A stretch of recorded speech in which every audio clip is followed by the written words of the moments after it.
चलो डिस्कस करते हैं 22 एंड शिफ्ट 2 का question number 40. According to question we have following statements for a single slit diffraction, और हमें सेलेक्ट करना है कि इनमें से कौन से ट्रू हैं. तो ध्यान देंगे ट्रू के लिए सेलेक्ट करना है, करेक्ट के लिए. तो एक एक करके देखते हैं. Width of central maxima increases with increase in wavelength keeping the slit with constant. तो पहले तो एक तो विथ ऑफ सेंट्रल मैक्सिमा का हम लोग फॉर्मूला लिख लेते हैं, लैम्डा डी बाई ए. जहाँ पर वेवलेंथ लैम्डा है, डी स्क्रीन की डिस्टेंस है, ए स्लिट की विथ है. तो क्या बोला है, स्लिट विथ को कांस्टेंट रखना है और वेवलेंथ को इंक्रीज करना है. तो डेफिनेटली अगर हमने लैम्डा बढ़ाया है इस केस में कांस्टेंट रख के, तो आपका बीटा इंक्रीज होगा. ठीक है, तो this is a correct statement.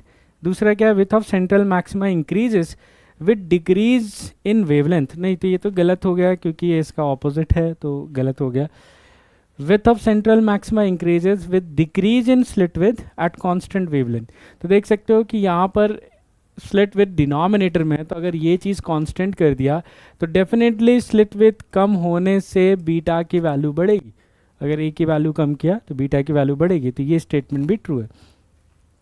अगला statement, width of central maxima increases with increase in slit with at constant wavelength. तो ये तो उल्टा हो गया स्टेटमेंट, तो वो गलती हो जाएगा. Next, brightness of central maxima increases for decrease in wavelength. देखो, अगर हम वेवलेंथ डिक्रीज कर रहे हैं तो अल्टीमेटली कांस्टेंट स्लिट विथ पर बीटा डिक्रीज होगा. अब क्या बीटा डिक्रीज हो रहा है, स्लिट विथ कांस्टेंट रखा है, तो एनर्जी तो उतनी ही आ रही है क्योंकि स्लिट विथ हमने सेम ही रखा है. बट ये energy less and less area में फोकस हो रहा है, लेस एंड लेस एरिया में फोकस हो रहा है. जैसे जैसे बीटा कम होता जा रहा है, ये same energy less and less area में फोकस हो रहा है.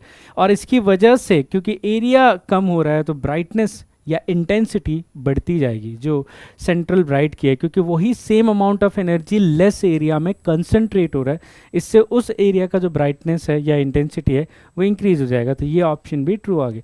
तो जो करेक्ट ऑप्शन 4 सेलेक्ट करने थे उसमें, तो हमारा ए, सी और ई हो जाएगा करेक्ट आंसर्स.